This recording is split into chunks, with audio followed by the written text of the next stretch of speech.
इस कार्यक्रम के पुण्यार्चक हैं श्रीमती माया जैन, पुत्र श्रीमान नितिन कुमार जैन, पुत्र वधू श्रीमती मोनिका जैन, कुमारी मिष्टी जैन, कुमारी धरा जैन, नाना नानी श्रीमती सुलोचना भगवान दास जैन, टीकमगढ़ दादा दादी श्रीमान दया चंद्र, हीराबाई, सुपुत्र श्रीमान संजय रजनी जैन, बेटा श्रेयस, बेटी अदिति जैन, समस्त जैन परिवार सागर मध्य प्रदेश, श्रीमती नंदा चंद्र कुमार जैन सोनी, श्रीमती मयूरी गौरव जैन सोनी, सौरभ जैन सोनी, ओजस्व जैन, प्रतिष्ठान विशुद्ध ड्रग एंड सर्जिकल, अशोकनगर विशुद्ध drug and surgical Guna, Vantara fashion आशीर्वाद हॉस्पिटल रोड गुना मध्य प्रदेश, एडवोकेट श्री वीरेंद्र कुमार जी कठरिया एवं श्रीमती कुसुम, राजकुमारी, पुष्पा, मंजू, सीमा, उषा, भूना, वंदना एवं समस्त कठरिया परिवार कुरवाई मध्य प्रदेश। तो बिना विवाह के मर्यादा विहीन जीवन जीने का कोई इजाजत हमारे आचार्यों ने नहीं दी है। विवाह जैसी निर्मल परंपरा भारतीय संस्कृति में दी गई है।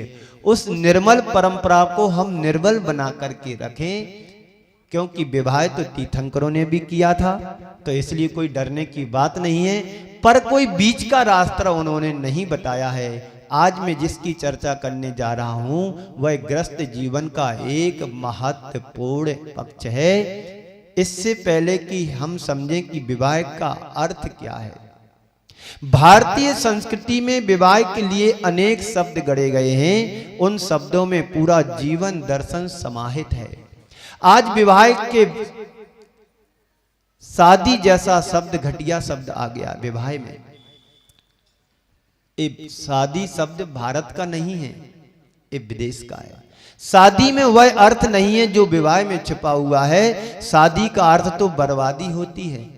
आप लोग शादी करने जाते हैं, बड़े बड़े गार्डन लेते हैं, लाखों रुपए उसमें फूंक देते हैं। उतने में चार परिवार की सामान्य परिवार की, एक गरीब परिवार की चार शादियां निपट जाएं 1-1 लाख रुपए में, जितने तुम टेंट वगैरह मात्र लगाते हैं। और बफर सिस्टम में यदि जाएं तो 10-20 लाख रुपए में तुम्हारा कुछ नहीं होगा। मैं 2015 में सूरत में था, गेटवे होटल, एक वहाँ पर 5 स्टार होटल है पार्ले पॉइंट पर। तो एक सज्जन बड़े धर्मात्मा है, उन्होंने अपने बेटे का रिसेप्शन, क्या बोलते हैं, विवाह के बाद जो एक पंगत होती है, अपने भारतीय संस्कृति में पंगत बोलते हैं गांव की भाषा में। तो उन्होंने बताया कि महाराज श्री इस होटल में मेरे बेटे का रिसेप्शन हुआ था। अब बड़े लोग हैं, बड़ी बातें होती हैं। तो कितना 25 लाख रुपए का मात्र भोजन दिया था उसे, समाज के लोगों को बुला करके। तो यह शादी बर्बादी का कारण है। तो शादी में वह अर्थ नहीं छिपा जो विवाह में छिपा है। शादी का अर्थ तो बर्बादी होता है। जिनकी शादी होती है विवाह नहीं, विवाद रह जाता है। जिनकी शादी होती विवाह नहीं, शादी के बाद क्या होता है, विवाद होता है। फिर उनके दाम्पत्य जीवन में कटुता बनी रहती है। वह दंपति ना रह करके गमपति हो जाता है। क्या हो जाता है, गम। अब गम यानी दुख। अब जिंदगी भर दुख को झेलो, एडजस्ट नहीं हो रहा है, कंप्रोमाइज नहीं हो रही है, ना वकील को बताओ फिर भैया हमारा ये पेपर है आप सुलझा दो, ले लेना 10-20 हजार रुपया। वकील साहब कहते इतने में क्या होता है, एक ही पैर भी नहीं हो पाएगी, 50,000 से कम नहीं लगेंगे यदि सुलझाना हो तो। ठीक है, तुम्हारे झगड़ों को वकील को सुलझाना इसलिए पड़ता है क्योंकि वो जी सके और तुम्हारे जो झगड़े हैं वो सुलझा सके। तो लेकिन विवाह अपना एक अर्थ है।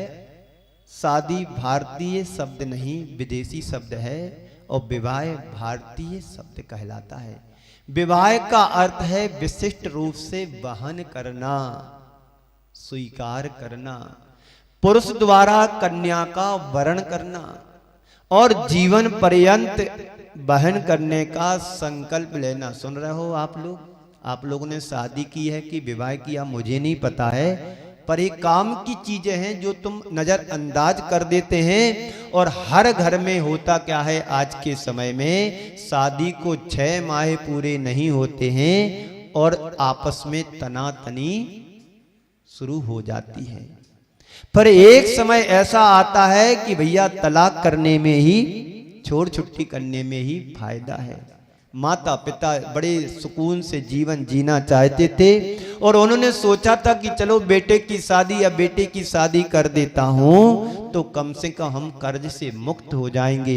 उनको क्या पता होता है एक कर्ज से मुक्त नहीं होते, अपितु दूसरा कर्ज सिर पर और आ जाता है। अभी तो ये था कि चलो बेटे की शादी नहीं हुई, शादी होने के बाद दूसरी बात ये सामने आ जाती, अब इससे कैसे निपटें।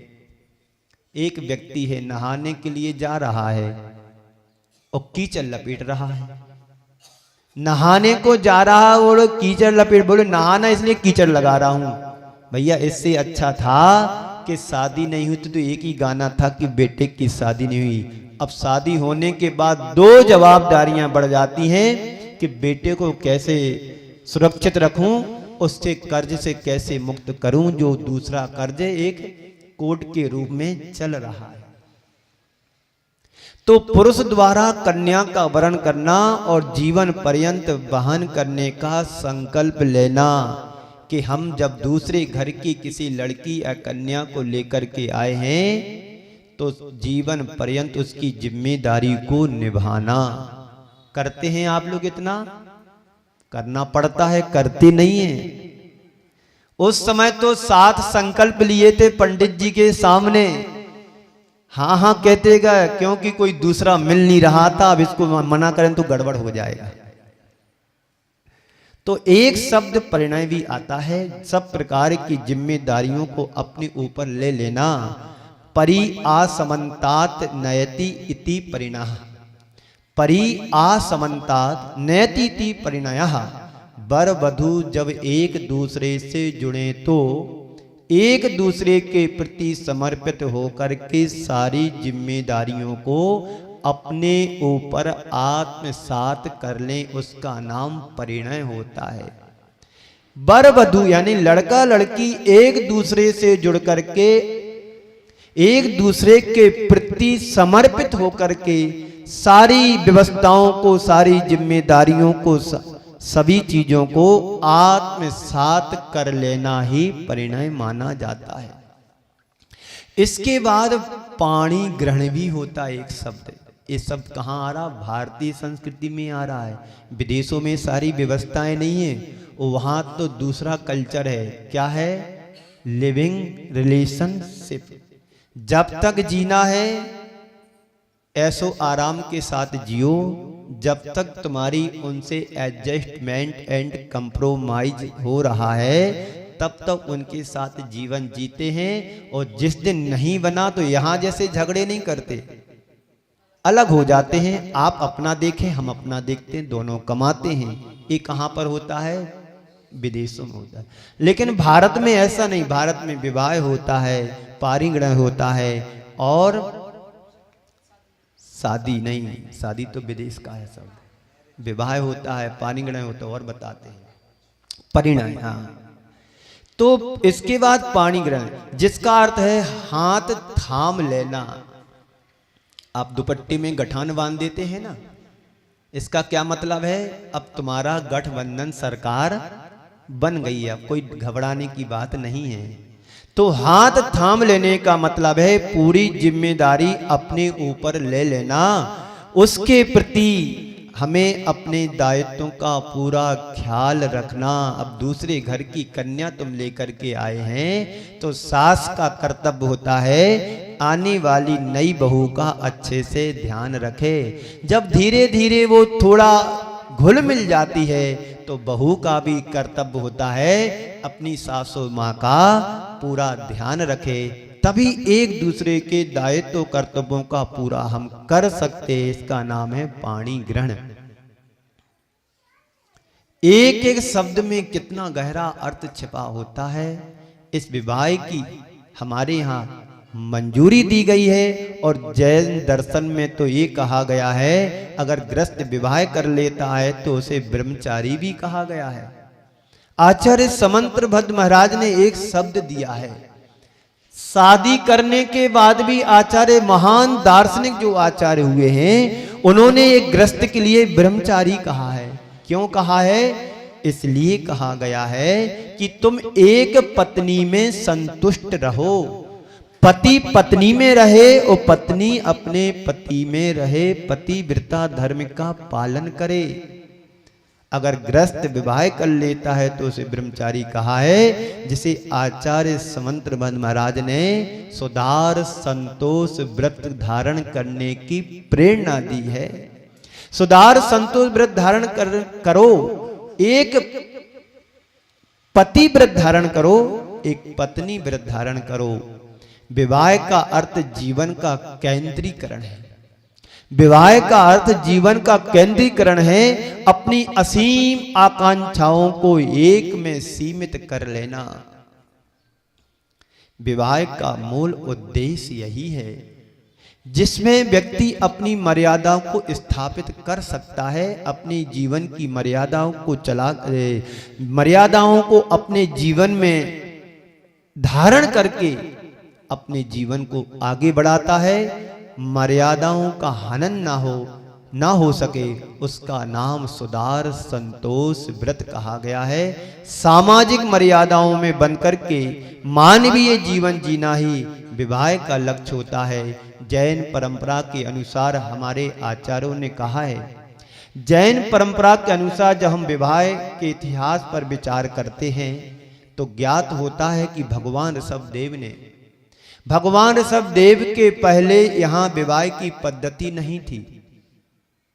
भगवान आदिनाथ के पहले कोई विवाह की पद्धति नहीं थी, क्योंकि नर नारी उस समय में युगल यानी एक साथ जन्म लेते थे और युगल संतान को जन्म देकर के दिवंगत भी हो जाते थे। इगुलिया को जन्म देते और चले जाते भी, दोनों जीवन पर्यंत पति पत्नी के रूप में रहते थे। विवाह जैसी कोई परंपरा विकसित नहीं हुई थी।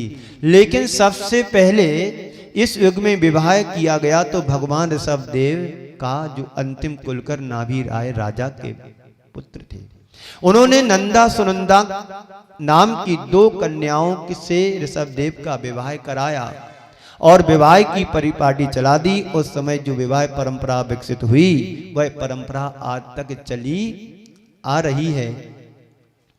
और हमारे यहाँ गृहस्थ के लिए धर्म अर्थ काम के पुरुषार्थ की सिद्धि के लिए कहा गया कि गृहस्थ विवाह करे, क्योंकि जब विवाह करके वह पत्नी को लाता है तो वह पत्नी उसकी अर्धांगिनी बन जाती है। और अर्धांगिनी के लिए कहा गया है, अर्धम जाया विशेष पतिम, अर्धम जाया विशेष पतिम, अर्थात यानी पत्नी पति के हृदय में बस जाती है।